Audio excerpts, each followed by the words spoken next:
عمرك حسيت فجأة إنك ما بقيتش نفس الشخص اللي كنت عليه؟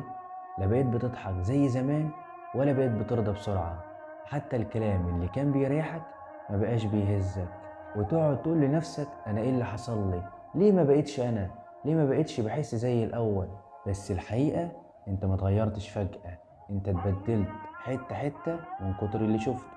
الزعل اللي كتمته، الخسائر اللي عدت عليك، الناس اللي خرجوا من حياتك، المواقف اللي كسرتك ومشيت، كل ده سايب أثر بس انت مش واخد بالك. احنا بنفتكر ان التغيير معناه انك بقيت اوحش، مع ان ساعات التغيير بيكون حماية، بيكون ربنا بيقفل جواك باب علشان يحميك من اللي كان بيأذيك.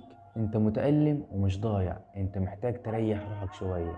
اعمل هدنة مع نفسك، اقعد مع ربنا 5 دقايق بس وتكلمه بصدق. هتحس ان في حاجة بتتفك جواك ومن غير ما تفهم ازاي. انت لسه انت، بس نسخة تعبت ومحتاجة تتلمي من تاني، ومحدش هيجمعك غير ربنا. وما تنساش تصلي على النبي. سلام.